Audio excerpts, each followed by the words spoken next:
कहानी की शुरुआत में हमें तबाह हुई दुनिया दिखाई जाती है। पूरी जमीन बंजर हो चुकी थी सिवाय ऑस्ट्रेलिया के एक इलाके की जिसका नाम था green place of different mothers. यहाँ की जमीन में पानी बचा था, खेती करके फल उगाए जाते थे और यहाँ बहुत सी औरतें भी रहती थी। इसी इलाके में फ्यूरियोसा नाम की एक लड़की एक पके हुए फल को लेने के लिए जब आई तो उसे अपने इलाके के पास कुछ हलचल सुनाई दी। करीब जाकर देखा तो वहाँ बहुत से बाइकर्स थे, जिसमें से एक की बाइक का ऑयल पाइप फ्यूरियोसा काट देती है और जैसे ही दूसरी बाइक का पाइप काटने वाली होती है तो दूसरा बाइकर उसे देख लेता है। इससे पहले कि वो उसे पकड़ता, फ्यूरियोसा उसके टांग में कोई नाइफ स्टैब करते हुए वहाँ से भाग गई। भागते हुए उसे जोर जोर से सीटी बजाना शुरू कर दी थी, जिससे उस इलाके के लोगों को वहाँ आने वाले खतरे के बारे में पता चल गया। इससे पहले कि वो भी बचकर आबादी वाले इलाके में पहुँच पाती, बाइकर एक रोप उसकी तरफ उड़ाते हुए उसे रोकने में कामयाब हो जाता है और ये लोग फ्यूरियोसा को उठाकर वहाँ से ले जाने लगते हैं। दूसरी तरफ फ्यूरियोसा की मॉम और वहाँ के सारे वॉरियर्स अपने घोड़ों पर सवार फ्यूरियोसा को बचाने के लिए इन बाइकर्स का पीछा करने लगे थे। घोड़े पे सवार ये फ्यूरियोसा की मॉम चलते बाइक के ऊपर से बाइकर का गला काट देती है, जिसके बाद उन्होंने उसका ये बाइक ले लिया। इससे पहले कि इसी बाइक के जरिए वो फ्यूरियोसा को बचाने के लिए निकल जाती, इलाके के लोग उसे कुछ बीज देते हैं और ये याद दिलाते हैं कि जो कुछ भी हो जाए दूसरे इलाके के लोगों को ग्रीन प्लेस का पता नहीं चलना चाहिए और जो लोग ग्रीन प्लेस देख चुके हैं उनमें से कोई जिंदा ना बच पाए। कि सुनते ही वो तेजी से आगे निकल जाती है और गन से हमला करते हुए एक बाइकर को मार डालती है। उसके आगे वाले दो बाइकर्स रुककर ये देखने की कोशिश करते हैं कि आखिर क्या हुआ, वो बाइकर क्यों गया। तो इन्हें अब दूर से आती फ्यूरियोसा की मोम दिखाई दे रही थी। डरकर इन्होंने अपनी बाइक्स दौड़ा दी, जबकि फ्यूरियोसा ने मौका पाते ही उस बाइक का ऑयल पाइप काट दिया था जिस पर उसे बांधा गया था। फ्यूरियोसा की मोम उस मरे हुए बाइकर की बाइक के स्पेयर पार्ट से अपना बाइक ठीक करती है और उस बाइक का सारा फ्यूल अपने बाइक में डालते हुए दोबारा बाइकर्स के पीछे लग जाती है। चलते चलते अब रात भी हो चुकी थी। बाइकर्स ने जिस बाइक पर फ्यूरियोसा को बांधा हुआ था उस बाइक का फ्यूल भी खत्म हो जाता है, क्योंकि फ्यूरियोसा ने उसका फ्यूल पाइप जो काट दिया था। ऐसी हालत में ये दोनों बाइकर्स आपस में लड़ पड़े और मौका पाते हुए फ्यूरियोसा अपने हाथ छुड़वाकर वहाँ से भाग निकली, पर घर पहुँचने में कामयाब नहीं हुई क्योंकि बाइकर्स उसे दोबारा पकड़ चुके थे, जिसे लेकर वो दोबारा अपने इलाके की तरफ निकल जाते हैं। सुबह होने पर हम देखते हैं कि फ्यूरियोसा की मोम बाइकर्स के कैंप तक भी पहुंच गई है, जहां उन्हें ग्रीन प्लेस में आए हुए बाइकर्स और फ्यूरियोसा भी नजर आ गई। वो एक बाइकर को शूट करके मार देती है, लेकिन दूसरा बाइकर फ्यूरियोसा को लेकर सही सलामत अपने कैंप में पहुंच जाता है और वहाँ लोगों को ये खुशखबरी देता है कि उन्हें ग्रीन प्लेस का पता चल गया। वहाँ बहुत सारे रिसोर्सेज और औरतें हैं। उसकी ये बात सुनते ही फ्यूरियोसा जान गई कि अब उसके इलाके और इलाके के लोगों को खतरा होने वाला है, कि जरूर अपने लोगों को ग्रीन प्लेस की लोकेशन बता देगा। इसीलिए फ्यूरियोसा होशियारी दिखाती है और इस आदमी के गले में रस्सी का फंदा डालते हुए सबके सामने उसे बाइक से गिराकर मार देती है। आखिर उसने और उसकी मॉम ने उन सभी बाइकर्स को मार दिया था जिन्हें ग्रीन प्लेस की लोकेशन पता थी। अब फ्यूरियोसा को ये बाइकर्स अपने लीडर के पास लेके जाते हैं, क्योंकि वही है जो इन्हें ग्रीन प्लेस तक ले जा सकते हैं। बाइकर्स का लीडर चालाक था काफी, वो यहाँ खुद भी फ्यूरियोसा से अच्छा बिहेव करता है और सब लोगों को भी उसका ख्याल रखने को कहता है, ताकि वो उसे झांसा देकर उससे ग्रीन प्लेस का पता चलवा सके। रात होने पर फ्यूरियोसा की मॉम भी इसी कैंप में आ गई। उन्होंने मरे हुए बाइकर के कपड़े उतारकर अपने आप को बिल्कुल उन जैसा ही बना लिया। वो यहाँ असल में फ्यूरियोसा को ढूंढने के लिए आई थी, जिसे ढूंढने के लिए वो हर कैंप में जाती है और जहाँ उसे फ्यूरियोसा नहीं मिलती वहाँ के सभी लोगों को शूट करके मार डालती है। जिसके बाद आखिर वो उस कैंप में भी पहुँच गई जहाँ फ्यूरियोसा थी। फ्यूरियोसा को लेने के बाद वो आखिरी लड़की को यहाँ मारने वाली थी, लेकिन वो लड़की कहती है, नहीं मुझे नहीं मारो, मैं भी तुम्हारी बेटी की तरह यहाँ कैदी हूँ। ये सुनकर फ्यूरियोसा की मॉम ने उसे छोड़ दिया और अपनी बाइक पर फ्यूरियोसा को लेकर वहाँ से भाग गई, लेकिन वो नहीं जानती थी कि जिस लड़की पर वो रहम करके उसे छोड़ कर आई वही उसे फंसा देगी। वो जाकर अपना इमरजेंसी अलार्म बजा देती है और ऐसे बहुत सारे लोग फ्यूरियोसा और उसकी मॉम के पीछे पड़ जाते हैं। दूर से ही इन बाइकर्स ने उनके ऊपर बम से हमला किया, जिसकी वजह से फ्यूरियोसा की मॉम के सारे कपड़े जल गए। जिस आग से बचने के लिए उसने अपने ऊपर पहना हुआ आर्मर सूट वहाँ उतारा और दोबारा बाइक पर बैठकर जितना तेजी से हो सकता था उतनी तेजी से वहाँ से भाग गई। बहुत दूर निकलने के बावजूद भी बाइकर बिल्कुल उनके पीछे थे। फ्यूरियोसा की मॉम अब ये बात जान गई कि वो उनसे नहीं बच पाएंगी, इसलिए वो बाइक से उतरकर फ्यूरियोसा को बाइक दे देती है और उसे अकेले घर जाने को कहती है। साथ ही उन्होंने फ्यूरियोसा को एक पीच सीट भी दिया और कहा कि वापस जाकर इसे जरूर रुका देना, और खुद वो बाइकर्स को शूट करने के लिए यहाँ रुक गई। लेकिन कितने भी लोगों का अकेले मुकाबला करती वो, जल्द ही उसे सारे बाइकर्स घेर लेते हैं। फिरोसा भी इन्हीं लोगों के हाथ लग जाती है और आकर देखती है कि उसकी मोम को इन लोगों ने एक दरख्त से बांधा था, जिनको उसकी आंखों के सामने ही बेदर्दी से मार दिया जाता है। जिसके बाद बाइकर्स का लीडर उसे अपने जैसे कपड़े पहनाकर एक पिंजरे में बांध लेता है और उसे फोर्स करता है वो सब देखने के लिए जिसे वो अपनी इंटरटेनमेंट समझते थे। यहाँ उसने फिरोसा को अपनी बेटी का टेडी बियर भी दिया, जिसे फिरोसा ने गिरा दिया। गुस्से में बाइकर का लीडर उसे यहाँ से ले जाने को कह देता है। उसके साथ एक बूढ़ा आदमी भी जा रहा था, जो फिरोसा को कहता है अगर तुम मुझसे लिखना पढ़ना सीख लो तो तुम हमारे लीडर के लिए एक काम का बंदा बन जाओगी, ऐसे वो तुम्हें टॉर्चर नहीं करेंगे। लेकिन फिरोसा किसी की सुनने वाली नहीं थी। वो चुपके से अपने हाथ के ऊपर टैटू बनाती है इस जगह से ग्रीन प्लेस तक का, क्योंकि उसे उम्मीद थी वो एक न एक दिन ग्रीन प्लेस वापस जरूर जाएगी। और उसे ये भी डर था कि कहीं उस वक्त तक वो रास्ता भूल गई तो, इसीलिए उसने पूरा रास्ता, पूरा मैप अपने बाजू पे ही बना डाला। खैर वक्त गुजरता है और हम देखते हैं कि एक दिन ये सभी बाइकर्स कहीं जा रहे थे तो दूर उन्हें एक लाल धुआं उड़ता दिखाई देता है। उन्हें पता चला कि वहाँ लोग रह रहे होंगे। ये लोग उस धुएं का पीछा करते हुए वहाँ पहुँचे तो वहाँ उन्हें एक वॉर बॉय मिला, जो उन्हें यहाँ के सिटाडेल यानी यहाँ के किले तक ले गया। किले में इमोर्टल जॉय की हुकूमत चलती थी। उसके पास पानी था, वो यहाँ खाना उगाता था और यही खाना वो अपने सोल्जर्स को दिया करता था। उसने अपने सोल्जर्स को ऐसा गाइड किया हुआ था कि वो उसके लिए मरने को भी तैयार थे। ये बाइकर्स जिनके पास रिसोर्सेज की कमी थी, वो इमोर्टल जॉय से कहते हैं कि अगर तुमने हमारे साथ कोऑपरेट ना किया और हमें चीजें ना दी तो हम तुम्हारे साथ जंग कर लेंगे। लीडर की ये बात सुनकर उसका मजाक उड़ाने वाले अंदाज में इमोर्टल जॉय अपने एक वॉर बॉय को मरने को कहता है और बाइकर्स के लीडर को ये प्रूफ कर देता है कि तुम लोग चाहे जितने भी ताकतवर हो, मेरी फौज के आगे कुछ भी नहीं, ये सब मेरे लिए मर मिटने को तैयार है। उसकी बात अभी पूरी ही हुई थी कि तभी यहाँ उसके लोगों ने इन सभी बाइकर्स के बाइक को लटकी हुई चैन से उठा लिया। बाइकर्स के पास और कोई रास्ता नहीं बचा सिवाय अपने आप को बचाने के लिए यहाँ से भागने के। वो जब यहाँ से भाग रहे थे तो बाइकर्स का लीडर देखता है कि फिरोसा अपने जेल से गिरकर वहाँ एक खड्डे में फंस गई है। अपनी जान पे खेलकर वो फिरोसा की जान बचाता है और ये लोग वहाँ से भाग निकलते हैं। रास्ते में इन्हें एक और किला नजर आता है। इस किले का नाम था गैस टाउन। यहाँ पर ऑयल को रिफाइन किया जाता था, इसके जरिए ही इमोर्टल जॉय के वेपन्स और व्हीकल्स चलते थे। बाइकर्स का लीडर इस किले के ऊपर कब्जा करने का प्लान करता है ताकि यहाँ के ऑयल की वजह से वो इमोर्टल जॉय को ब्लैकमेल कर सके। लेकिन मसला ये था कि यहाँ की भी सिक्योरिटी काफी सख्त, जिसे चकमा देने के लिए वो अपने काफी सारे लोगों को वॉर बॉयज में बदल देता है और गैस टाउन के गेट तक पहुँचता है। ये लोग उनके लिए गैस टाउन का जब गेट ही खोलते तो बाइकर्स का लीडर अपने 20 बचे हुए लोगों को मार देता है, उन लोगों को ये बावर कराने के लिए कि इन्होंने इमोर्टल जॉय के किले के ऊपर कब्जा कर लिया और उनके लोग अब उसके गुलाम हैं। ये देखते हुए गैस टाउन वालों ने भी उसके लिए ये दरवाजे खोल दिए। गैस टाउन पर कब्जा करने के बाद सबसे पहले बाइकर्स का लीडर यानी डिमेंटस इस टाउन के लीडर की फिंगर्स काट कर इमोर्टल जॉय को भेजता है, जो देखकर इमोर्टल जॉय जान गया कि अब आहिस्ता आहिस्ता डिमेंटस के हाथ पावर आ रही है। उसकी सारी की सारी पावर उस ऑयल की वजह से है जिसके ऊपर अब डिमेंटस ने कब्जा कर लिया है। इसीलिए वो डिमेंटस को मीटिंग का पैगाम भिजवाता है। डिमेंटस और चाहता ही क्या था, उसे तो खुद बेसिक सप्लाईज चाहिए थी जो इमोर्टल जॉय के पास थी, जिसकी डील करने के लिए वो गैस टाउन के लीडर को लेकर उसके सामने आ जाता है। गैस टाउन का लीडर इमोर्टल जॉय का भाई था और काफी बीमार भी।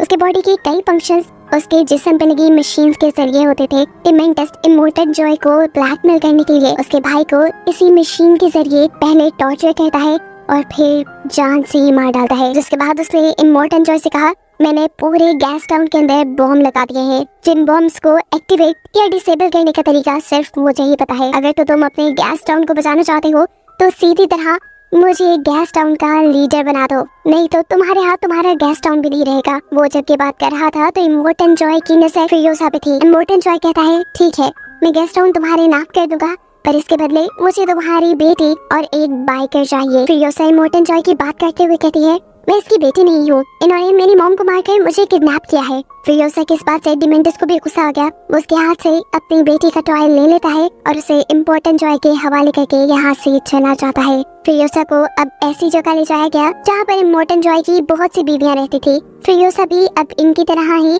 इमोर्टल जॉय की एक बीवी बनकर उसके हरम में रहने वाली थी। ये सारी की सारी औरतें बहुत अच्छी थी। वो फिरोसा के साथ अच्छा सलूक भी करती हैं, लेकिन फिरोसा सिर्फ इसी चीज पे फोकस करती है कि कैसे इमोर्टल जॉय इन सभी लड़कियों को अपने साथ रखने पर फोर्स करता है। इधर वो देखती है कि जब इमोर्टल जॉय की एक बेटी पैदा होती है तो गुस्से में वो अपनी बेटी को जिंदा दफनाने का ऑर्डर दे देता है। उसे सिर्फ बेटे चाहिए थे, ऐसा नहीं था कि उसके पास बेटे नहीं थे, उसके बहुत से बेटे थे, लेकिन उसकी नजर में कोई एक भी हेल्दी नहीं था। इसीलिए उसने इन सबको वॉर बॉय के तौर पे रख लिया। उसने इतनी सारी बीवियां भी इसीलिए रखी हुई थी कि एक दिन तो उसका हेल्दी बेटा पैदा होगा जो उसकी तरह फिर उसके इस सिटाडेल पर हुकूमत करेगा। हम देखते हैं कि इमोर्टल जॉय के एक बेटे की नजर यहाँ फ्यूरियोसा के ऊपर पड़ जाती है। वो उसे बालों से पकड़कर जब उसके साथ ज्यादती करने की कोशिश करता है तो फ्यूरियोसा इस मर्तबा तो अपने बाल छुड़ाकर भाग जाती है, लेकिन अगली मर्तबा वो अपने साथ ऐसा नहीं होने देना चाहती थी।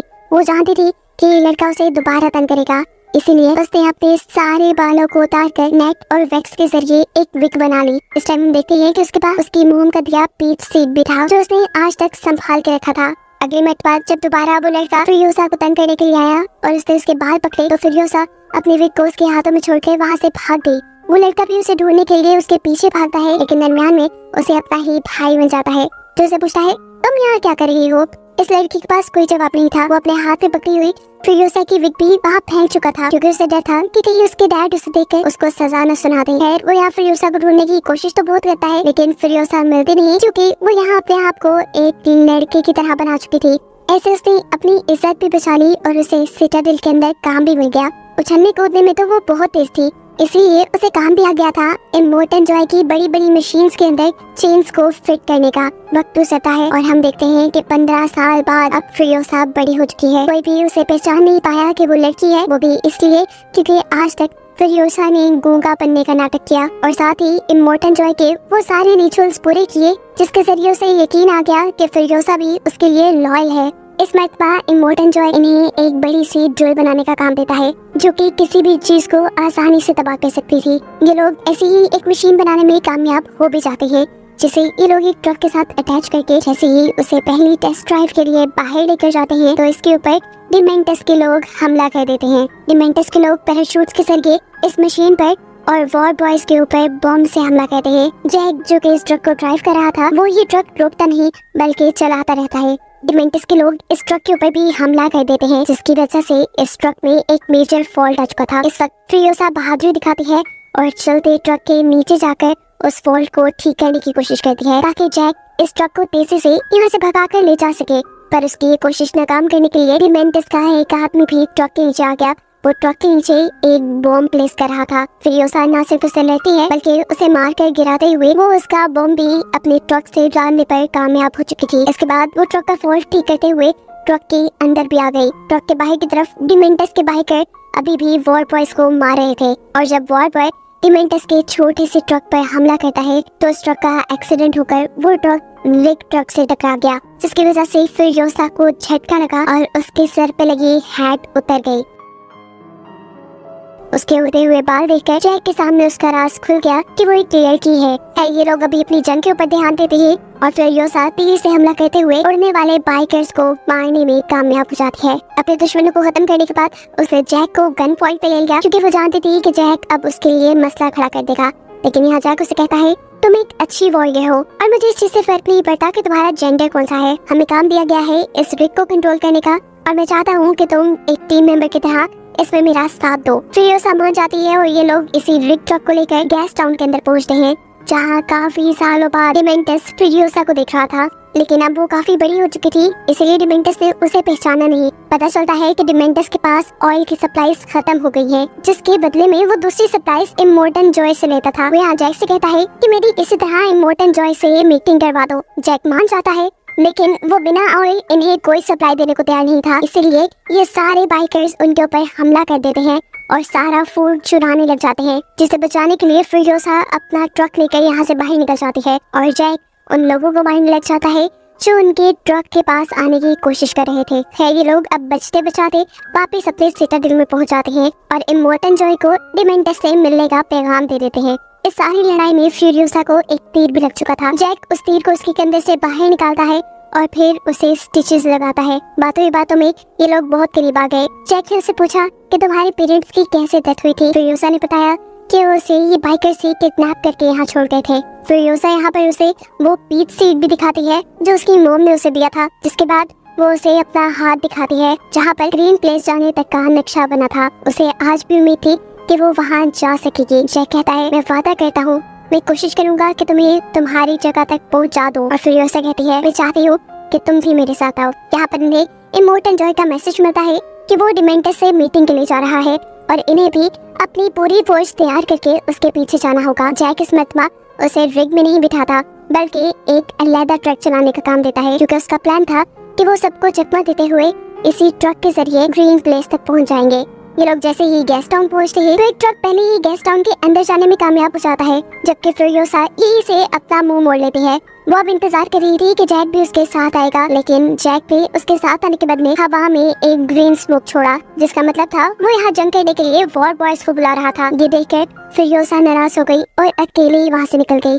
इससे पहले कि वो ग्रीन प्लेस तक पहुँच जाती उसके पास मौका भी था, लेकिन वो नहीं गई। उसके दिल में जैक का ख्याल आया जो वहाँ अकेले जंग लड़ रहा था, इसीलिए वो जैक की मदद करने के लिए वापस गैस टाउन में आ जाती है और अपनी स्नाइपर उठाकर यहाँ सबको शूट करना शुरू कर देती है। उसी की गोली डिमेंटस को भी छूकर गुजरी। जैक अपने रिग से गैस टाउन का गेट तोड़ते हुए उसके अंदर चला जाता है और इसी रिग के ऊपर लगी हुई ड्रिल को चलाकर वो अब यहाँ का सारा स्ट्रक्चर तोड़ने लग चुका था। ऐसा करते हुए बाइकर्स भी उसे रोकने के लिए उस पर हमला करते हैं और इस सब में उसका रिग टूटकर वो खुद एक गड्ढे में गिर जाता है। ठीक टाइम पर फ्यूरियोसा यहाँ एंट्री करती है और एक बाइक से चेन लटकाते हुए उसे यहाँ से बचा निकालती है, जिसके बाद ये लोग एक दूसरे ट्रक में बैठकर यहाँ से बाहर निकल जाते हैं। अब इन लोगों का इरादा था कि ये लोग यहाँ से भागकर ग्रीन प्लेस निकल जाएंगे, लेकिन ये भी जानते थे कि डिमेंटस उनके पीछे पीछे था। डिमेंटस का ट्रक जैसे ही फ्यूरियोसा के ट्रक के साथ जुड़ता है तो फ्यूरियोसा उस ट्रक के ऊपर हमला करने के लिए अपनी गन बाहर निकालती है और इस सब में उसका हाथ दोनों ट्रक्स के दरमियान आ जाता है। ये वही हाथ है जिसके ऊपर उसने मैप बनाया हुआ था। ये लोग अब डिमेंटस के हाथ आ चुके थे। इन दोनों को डिमेंटस ने बंदी बना लिया था। एकदम से इन लोगों के इर्द गिर्द बाइक्स घूमना शुरू हो जाते हैं। जैक को ये लोग एक बाइक से बांधकर गोल दायरों में घुमाते हैं, जिसकी वजह से वो हर गुजरते सेकंड अपनी मौत के करीब जा रहा था, जबकि फ्यूरियोसा को तो उन्होंने जंजीरों से बांध दिया था। इन लोगों के इर्द गिर्द भी बाइक्स तेजी से घूम रहे थे और डिमेंटस ये सब देखकर एंटरटेन हो रहा था।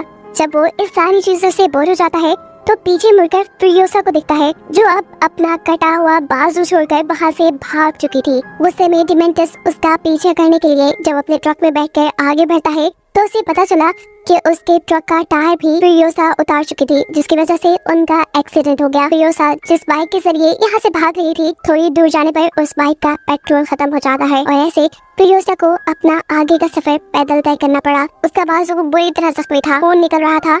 ऊपर से इस एरा में तपती धूप थी, जिस सब के चलते वो यहाँ बेहोश हो गई। उसकी खुशकिस्मती कि यहाँ पर उसे सिटाडेल के वॉर बॉय ने देख लिया, जो उसे वापस सिटाडेल ले आया। यहाँ पर उसका इलाज हुआ और जब उसे होश आया तो उसे पागलों की तरह इमोर्टल जॉय से मिलने की बात की। उसे जब इमोर्टल जॉय के पास ले जाया गया तो वो इमोर्टल जॉय को बताती है कि डिमेंटस जल्द ही उनके ऊपर वार करने के लिए आ रहा है।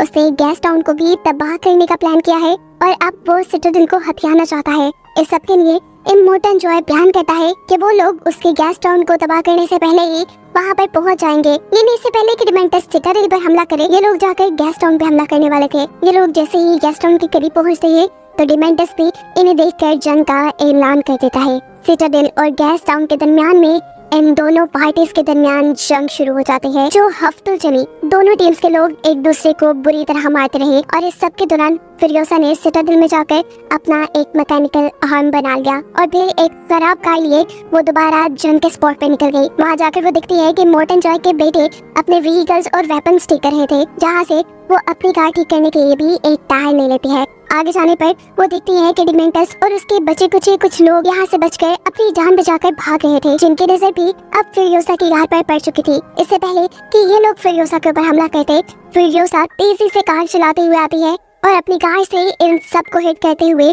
इस सैंड में ही धंसा देती है। उसने सबको तो मार दिया, लेकिन डिमेंटस उसे कहीं नजर नहीं आया। उसे दूर देखा तो एक बाइकर वहाँ से भाग रहा था। ये कोई और नहीं बल्कि डिमेंटस ही था, लेकिन डिमेंटस की मौत अब करीब थी क्योंकि उसका बाइक भी खराब हो चुका था और अब फ्यूरियोसा भी उसके पास आ चुकी थी। यहाँ फ्यूरियोसा उसे एक ही बार में मार सकती थी, लेकिन इतनी आसानी से नहीं। वो डिमेंटस को याद करवाना चाहती थी या फिर वो कौन है और वो डिमेंटस के पीछे ही क्यों पड़ी है। वो उसे टॉर्चर करती है इतना कि वो बेहोश हो गया। जिसके बाद उसे होश आया तो फ्यूरियोसा ने उसे बताया मैं वही लड़की हूँ जिसको तुम 15 साल पहले किडनैप कर लाए थे और जिसकी आंखों के सामने तुमने उसकी माँ को मार डाला था। डिमेंटस को अभी भी सही तरह फिरोसा की याद नहीं आई, तो फिरोसा उसके साथ चेन से बंधा उसका टेडी बियर काट लेती है और अब वो पहचान जाता है कि आखिर फिरोसा कौन है। वो उसे माफी मांगता है और कहता है अगर तुम मुझे माफ कर दो तो हम दोनों मिलकर यहाँ पूरी जगह पर हुकूमत कर सकते हैं, तुम बहुत बहादुर हो। उसकी ये बातें सुनकर फिरोसा दोबारा उसका टेडी बियर जमीन पे गिरा देती है, जिसके बाद वो उसके सर पे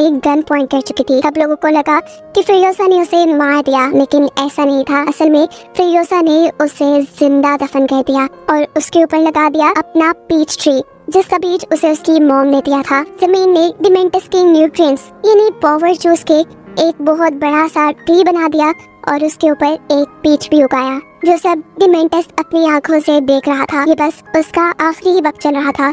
इसके बाद शायद वो मर जाता। सीन कट होकर दूसरी तरफ हम फिरोसा को देखते हैं, जो कि अपने ग्रिड के जरिए इमोर्टल जॉय की सभी बीवियों को उसकी कैद से सेफली निकालने में कामयाब हो जाती है। वो इन्हें रेस्क्यू करके ग्रीन प्लेस से लेकर जाते और उसे दिखाते हुए ये कहानी यहाँ खत्म हो जाती है।